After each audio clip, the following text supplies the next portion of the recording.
Hey guys, so I decided to come back for second day Sunday and work on the old Harley, come back with a few more tools. I'd like to try and get the clutch off today, the whole thing, so we can clean that up and take it to Mr. J's buddy so he can weld up that starter ring. So let's get into it. Oh yeah, one other thing I want to show you guys, I bought a second cable just in case. This is from Niche Cycles. They're kind of like a cheaper parts company. I don't know, somewhat questionable maybe. But I had ordered a throttle cable. I saw one. I'm like, oh, this might actually work. It is shorter than the other one I had yesterday. And I think I went ahead and ordered another Barnett's cable. I don't trust this thing. I ordered a Barnett's that's 8 inches shorter than the other one. That's the stock length cable, which I don't know. I guess I shouldn't have taken those guys' advice at J&P Cycles because it doesn't look like it's much longer than it would have been. But if you get a look here, you can see that, it works pretty good. My only question is, how does this come out? You guys see this? Let me see if I can. See if I can zoom in here. You see how this is? Because it's the ram's horns bars. If it was straight, it wouldn't be any big deal. It would just come down and go down, right? But because we got the ram horns bars, it kind of like, I kind of pointed it down, but I don't, I really don't want to point it up. I don't know.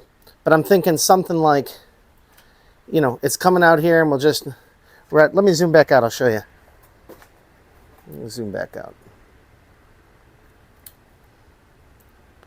All right, so all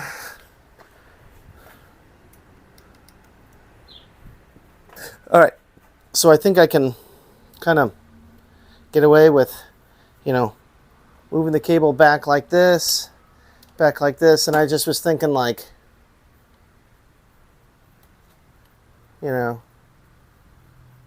don't really know, do I, that this is going to put pressure on the cable over here. I kind of don't want to do that. I can kind of move the cable back and, fit it along the frame here. I mean, I don't exactly know where to come up. Maybe we could come up this hole by the neck here. But, I figured I'd be, one way or another, I'm probably going to end up cable tying this throttle here. But, the only thing is, does this look goofy over here? I don't know. We'll figure it out. But I just wanted to show you guys that, with a shorter cable, it does seem to look better. And once the Barnett's cable gets here, we'll go a little further. Let's flip this thing around and let's work on the primary side. Hang on a second. I told you about it last time. Was this bolt that holds the triple tree on? What I wanted to do was tighten this up to draw up the bearings, because I didn't do that. I used those carbide. I told you, the carbide filers, and opened up these two washers. So now they fit over the nut. They took up the gap. If I would have thought about this before, I could have put everything at the bottom before I put in the bottom cup or whatever. But what does it matter? Oh, somebody lighten it up. Yeah, so what does it matter? I don't know. Like I said, this is the FrankenHarley, baby. So we're just going to run what we brung, right? I'm not going to worry about it too much. I'm not restoring a bike, or anything like that. So I don't really care. I just want to put together something that's going to run decent. Okay, so I wanted to take that off and just move the bars. I'll just set them right there for the moment. And then, I don't know, I got a variety of different size sockets. 1.5 inches is too big. I got 1.125 and 1.25 inches. Let's see, is it 1.25 inches? Nope. It's somewhere, of course, it's somewhere in between there. I do have a crescent, so what is that going to be? Like 1.5 inches? I don't know, probably like 1 3/16 inches, right? But let's just see if we can, you know, tighten this up. I don't know how bad it's off. I don't think we're going to strip this nut. I just wanted to tighten it down. And we should be drawing up into the bearing here.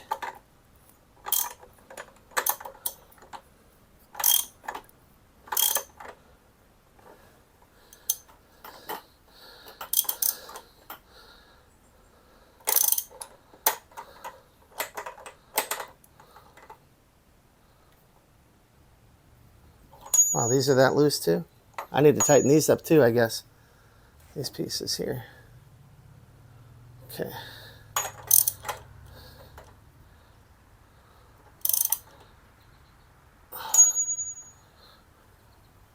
I don't know. It's drawn up as much as it can be drawn up. So I don't want to keep, you know, I don't want to over tighten it either, right? Oh, I guess it came a little loose again once I moved it. Okay. Well, there's a good tip. Move it around to make sure that it's not, oh, right there, it's kind of, there we go.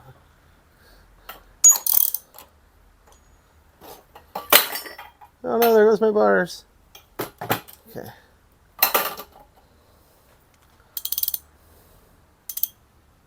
Yep, it drew up right, the bearing drew right up to the, see if I can zoom you in there. I don't know if I can.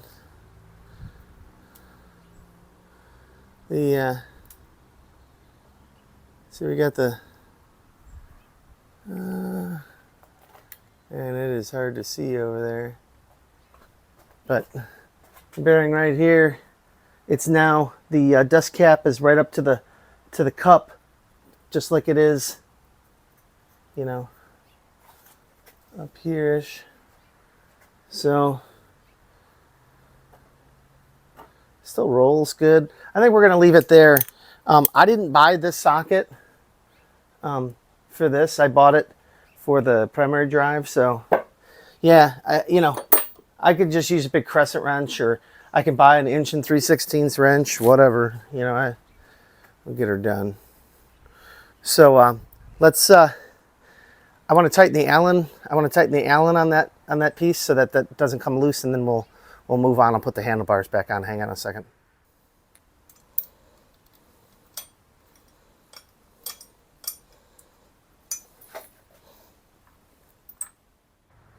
Let's see if I can spin this thing around by myself without dying here. Yeah.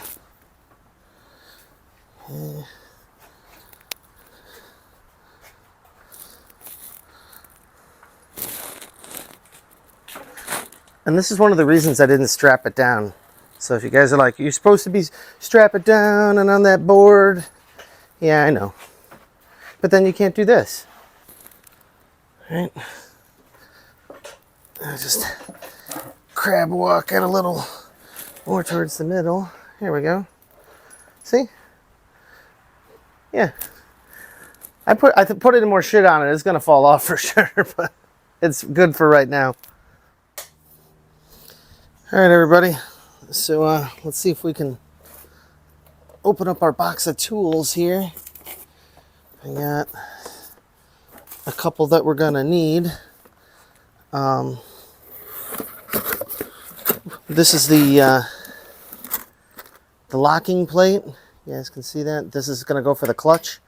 This locks the inner and the outer parts together. There are screws that go with that. And then we have this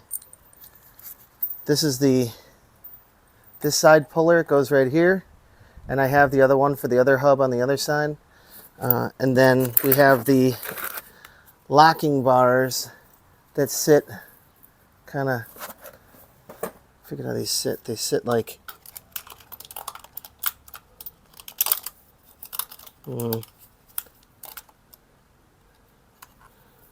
trying to think about how they sit.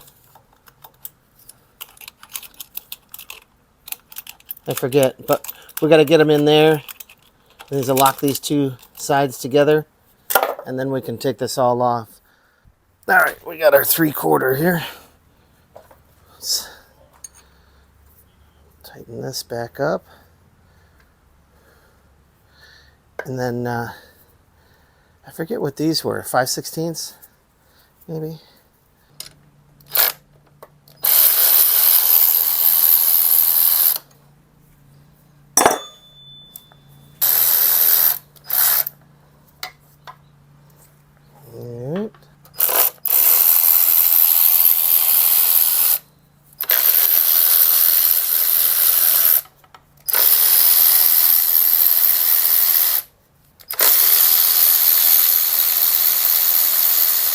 All right, so we should be able to take off the clutch now. All right. Okay.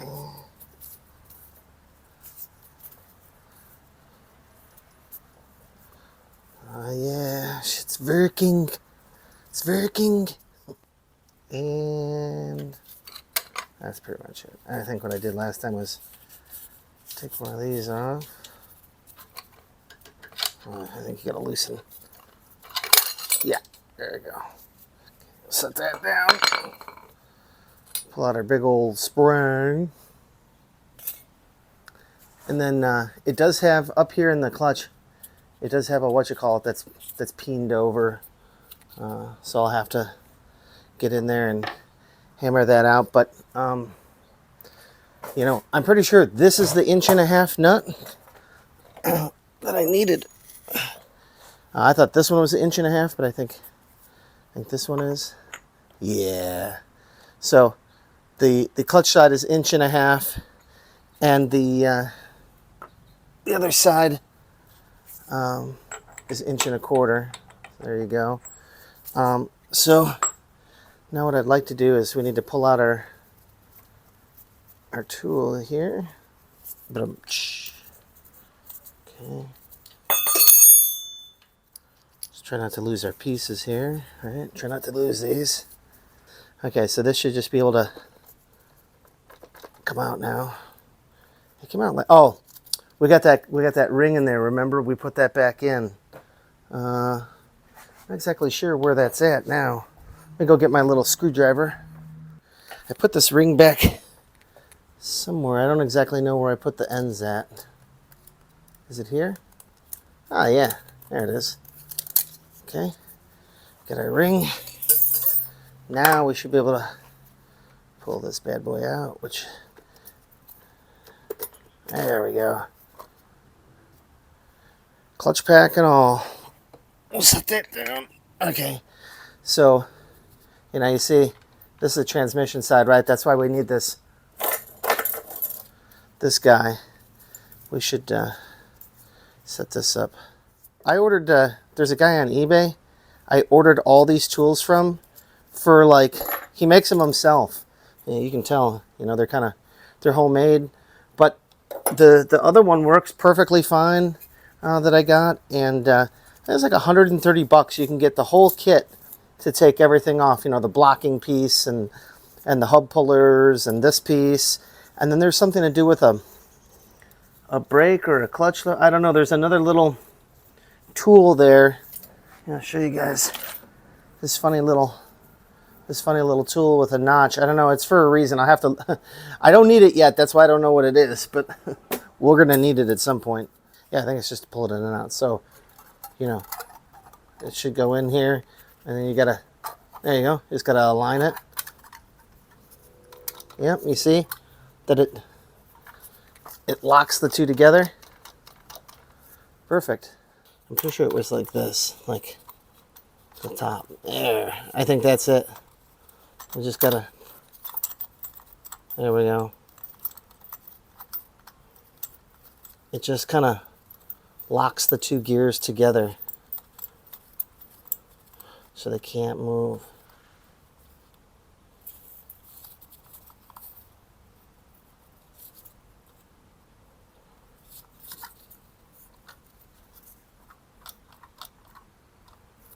We can't really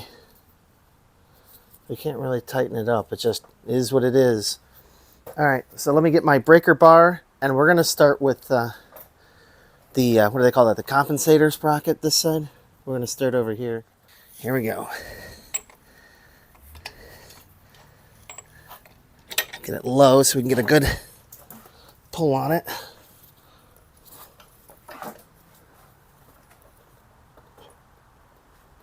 Oh, there we go.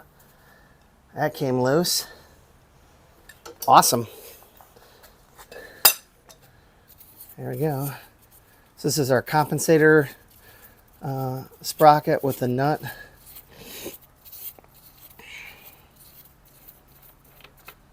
There you go. See if we can pry up on this. I might need a bigger screwdriver. All right. Get ourselves a hammer and a bigger screwdriver. There we go.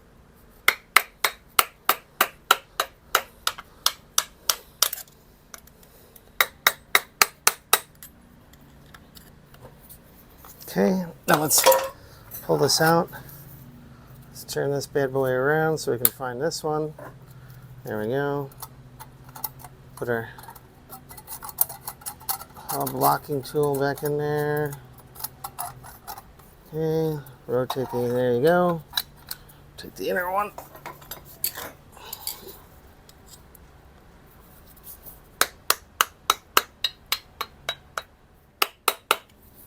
All right. So we should still be good to go. Now, all we have to do is put the 1.5 socket on there. Bada bing, bada boom. I'm just dragging these chairs couldn't be in a worse place. Okay.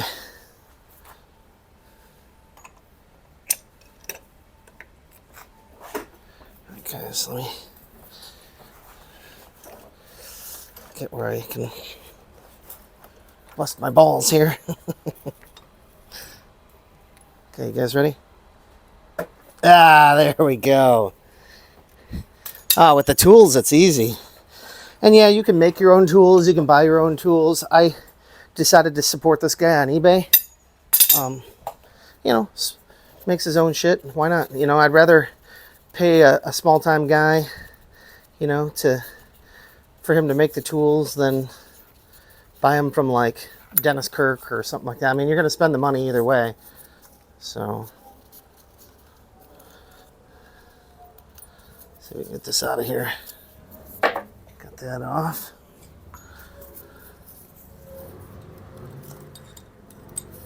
There's a Harley. Someday I'll be ripping it like that. Okay, there's that piece. Yeah, I don't. So I gotta find the puller. I don't. All right, so I supposedly found it. This is the one that I ordered first. I ordered this one first. I thought I was just gonna need this and the actual spring compressor tool. This one, but then I realized I needed them all. Right, I needed all the tools. So screw this in. Oh, I don't even need a wrench. It's just coming off by hand, by me just turning the bolt. You guys see that? You'll see in a second.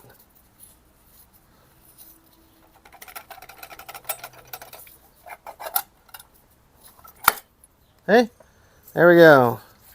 Now we can, and you can see like this can't go any further because there's a there's a back piece, so it just sits all the way there. So now we got to just take this guy off. Now I can pull this piece off. We're done with that. We got our drive, and then we got to see if we can still get this guy off of here. Oop, oop, oop, oop, oop, oop, oop, oop, oop, oop.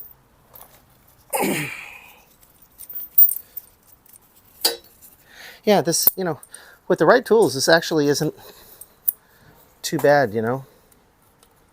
With the right tools, it's not bad.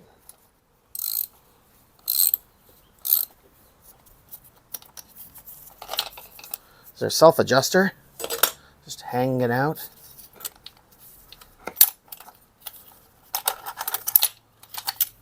Get that other piece out. Ah, okay, cool. We were able to sneak it out without getting that off. So we might is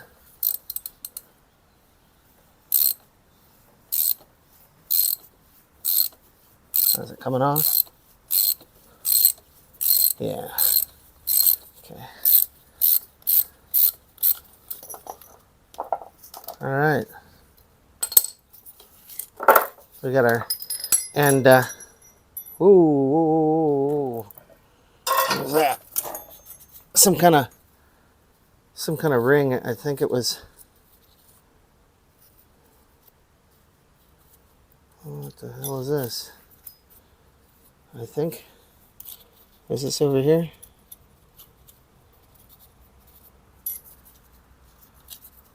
Huh. Well, we got to pay attention when we put that back on. But yeah, now it'd be good. We can actually replace our chain, our drive chain. I don't know. What do you guys think?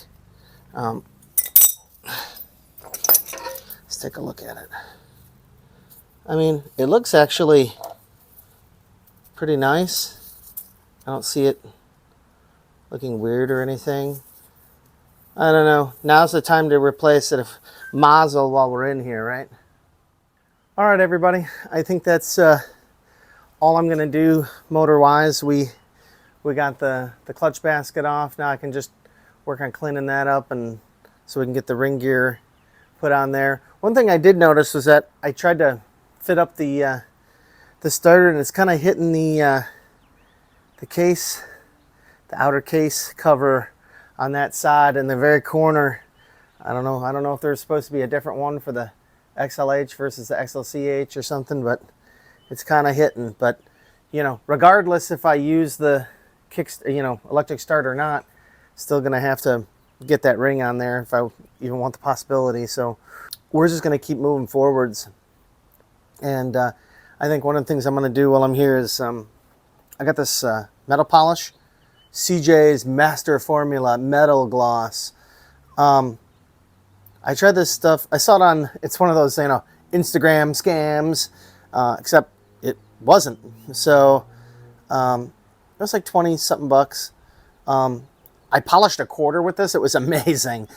So it's good for aluminum, chrome, brass, stainless steel, and you know, pretty much any metal. So I'm gonna try a little bit kind of where I was on my fork here, and I'm gonna try a couple of different areas and see how well it cleans up. Maybe even down on the chrome here where it's a little nasty. So, but all right, guys, we'll see you in the next one. All right, easy.